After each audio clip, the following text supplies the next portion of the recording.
Hi friends, ಎಲ್ಲರಿಗೂ ನಮಸ್ಕಾರ. Welcome to my channel. ಇವತ್ತು ಸಿಂಪಲ್ ಆಗಿ ಸಿಲ್ವರ್ ಫಿಶ್ ಅಂತ ಅಂದರೆ ಈ ಥರ ಇರುತ್ತೆ ನೋಡಿ. ಸಿಲ್ವರ್ ಫಿಶ್ ಫ್ರೈ ಹೇಗೆ ಮಾಡೋದು ಅಂತ ತೋರಿಸ್ಕೊಡ್ತಾ ಇದ್ದೀನಿ. ಸ್ಮಾಲ್ ಫಿಶ್ ಫ್ರೈ ತುಂಬಾ ಈಸಿಯಾಗಿ, ತುಂಬ ಟೇಸ್ಟಿಯಾಗಿ, ಸಿಂಪಲ್ಲಾಗಿ, ಕಡಿಮೆ ಸಾಮಗ್ರಿಗಳನ್ನ ಹಾಕಿ ತುಂಬ ಈಸಿಯಾಗಿರುವಂತಹ ಫಿಶ್ ಫ್ರೈ ಹೇಗೆ ಮಾಡೋದು ಅಂತ ನೋಡ್ಕೊಂಬರೋಣ. ಕ್ಲೀನ್ ಮಾಡಿ ಇಟ್ಕೊಂಡಾದ್ಮೇಲೆ ಈ ಥರ ಇರುತ್ತೆ. ಇದು ಸಿಲ್ವರ್ ಫಿಶ್ ಫ್ರೈ ಅಂತೇಳಿ ಸ್ಮಾಲ್ ಆಗಿರೋದು. ಇದಿಷ್ಟು ನಾನು ತೊಗೊಂಡಿದ್ದೀನಿ ಫ್ರೈ ಮಾಡಲಿಕ್ಕೆ. ಊಟಕ್ಕೆ ಸೈಡ್ ಡಿಶ್ ಆಗಿ ಇರೋದ್ರಿಂದ ತುಂಬಾ ರುಚಿಯಾಗಿರುತ್ತೆ, ತುಂಬ ಕ್ರಿಸ್ಪಿಯಾಗಿ, ತುಂಬ ಟೇಸ್ಟಿಯಾಗಿ ಇರುತ್ತೆ. ಇವಾಗ ಸ್ವಲ್ಪ 1-2 ಚಿಟಿಕೆಯಷ್ಟು ಅರಿಶಿನ ಪುಡಿ, 3-4 ಚಿಟಿಕೆಯಷ್ಟು ಉಪ್ಪು ಹಾಕ್ಕೊಂಡು ಇದನ್ನು ಚೆನ್ನಾಗಿ ಮಿಕ್ಸ್ ಮಾಡ್ತಾ ಇದ್ದೀನಿ. ಸ್ವಲ್ಪ ಉಪ್ಪು ಮತ್ತು ಅರಿಶಿನ ಪುಡಿ ಹಾಕೋದ್ರಿಂದ ಟೇಸ್ಟಿಗೋಸ್ಕರ ಉಪ್ಪನ್ನು ಹಾಕಬೇಕಾಗತ್ತೆ. ಸ್ಮೆಲ್ಗೋಸ್ಕರ ಅರಿಶಿನ ಪುಡಿನ ನಾನು ಯೂಸ್ ಮಾಡಿದ್ದೀನಿ. ಅಂದರೆ ಸ್ವಲ್ಪ ಸ್ಮೆಲ್ ಬರುತ್ತಲ್ವ, ಅದು ಸ್ವಲ್ಪ ಕಡಿಮೆ ಆಗುತ್ತೆ ಅಂತೇಳಿ ಅರಿಶಿನ ಪುಡಿನ ಹಾಕ್ತಾರೆ. ಬೇಕಿದ್ದರೆ ಹಾಕ್ಕೊಳ್ಳಿ, ಇಲ್ಲಾಂದರೆ ಉಪ್ಪು ಮಾತ್ರ ನೀವು ಸ್ವಲ್ಪ ಹಾಕಿ ಮಿಕ್ಸ್ ಮಾಡಿ ಈ ಥರ ಕಲಸಿ ಇಡಬೇಕು. ಕಲಸಿ ಒಂದು ಅರ್ಧ ಗಂಟೆ ಇಡಿ, ತುಂಬ ಬೇಗ ಹತ್ಕೊಂಡ್ಬಿಡತ್ತೆ. ಜಾಸ್ತಿ ಹೊತ್ತು ಅಂತೂ ಇಡಲೇಬಾರ್ದು, ಯಾಕೆಂದರೆ ಚಿಕ್ಕದಾಗಿರುವಂಥ ಫಿಶ್ ಅಲ್ವಾ, ತುಂಬ ಬೇಗ ಉಪ್ಪು ಆಗಿಬಿಡತ್ತೆ. ಇಲ್ಲ ಅಂದರೆ ನೋಡಿ, ಒಂದು 10-15 ನಿಮಿಷ ಇಟ್ಟರೆ ಸಾಕಾಗತ್ತೆ. ಇದಿಷ್ಟು ಇಟ್ಕೊಂಡಾದ್ಮೇಲೆ ನೀರು ಹಾಕ್ಕೊಂಡು ಚೆನ್ನಾಗಿ ಉಪ್ಪು ಹಾಕಿರ್ತೀವಲ್ವ, ಅದೆಲ್ಲ ಹೋಗೋವರೆಗೂ ಒಂದು 2-3 ಸರ್ತಿ ನೀರನ್ನು ಹಾಕಿ ಕ್ಲೀನಾಗಿ ತೊಳ್ಕೊಂಡು, ನಂತರ ಸ್ವಲ್ಪ 1 ಟೇಬಲ್ ಸ್ಪೂನಷ್ಟು ಹುಣಸೆಹಣ್ಣಿನ ರಸನ ಹಿಂಡಿ ಹಾಕ್ತಾ ಇದ್ದೀನಿ. ನಂತರ 1 ಟೇಬಲ್ ಸ್ಪೂನಷ್ಟು ಅಚ್ಚ ಖಾರದ ಪುಡಿ, 1-2 ಚಿಟಿಕೆಯಷ್ಟು ಅರಿಶಿನ ಪುಡಿ. ನಾವು ಮೊದಲೇ ಅರಿಶಿನ ಪುಡಿ ಹಾಕೋದ್ರಿಂದ ಸ್ವಲ್ಪ ಕಡಿಮೆನೇ ಹಾಕ್ಕೊಂಡಿದ್ದೀನಿ. ನೆಕ್ಸ್ಟ್ ಈ ಥರ ಚೆನ್ನಾಗಿ ಮಿಕ್ಸ್ ಮಾಡ್ಕೊಳ್ಳಿ, ಅಂದರೆ ಮಸಾಲೆ ಎಲ್ಲ ಚೆನ್ನಾಗಿ ಹತ್ಕೊಳ್ಬೇಕು.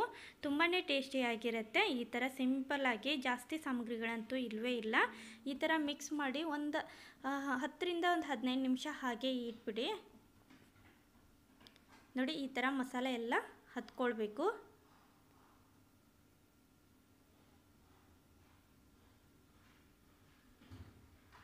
ಒಂದು 10-15 ನಿಮಿಷ ಇಟ್ಟರೆ ಸಾಕಾಗತ್ತೆ ನೋಡಿ.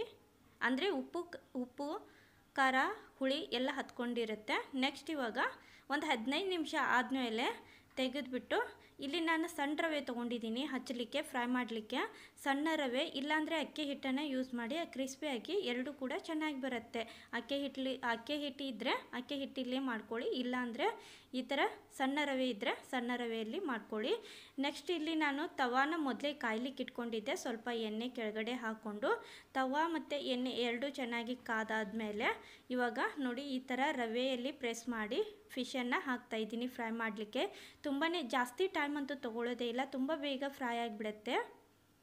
ನೋಡಿ, ಇದಿಷ್ಟು ಎಲ್ಲವನ್ನು ಹಾಕೊಂಡಾದ್ಮೇಲೆ ಮೇಲೆ ಸ್ವಲ್ಪ ಎಣ್ಣೆಯನ್ನು ಹಾಕ್ತಾಯಿದ್ದೀನಿ.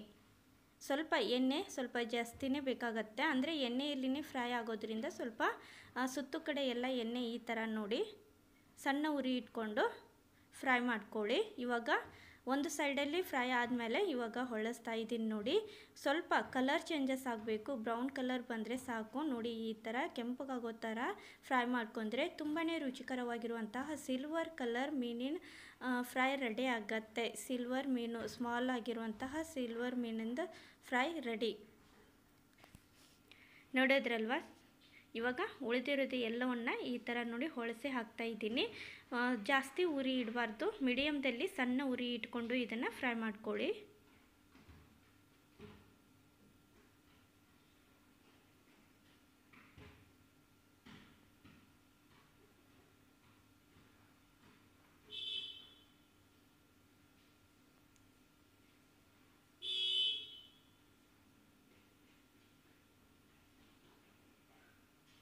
ನೋಡಿ, ಈ ಥರ ಎಣ್ಣೆಯಲ್ಲೆಲ್ಲ ಸ್ವಲ್ಪ ಈ ಥರ ನೋಡಿ ಚೆನ್ನಾಗಿ ಫ್ರೈ ಆಗಬೇಕು.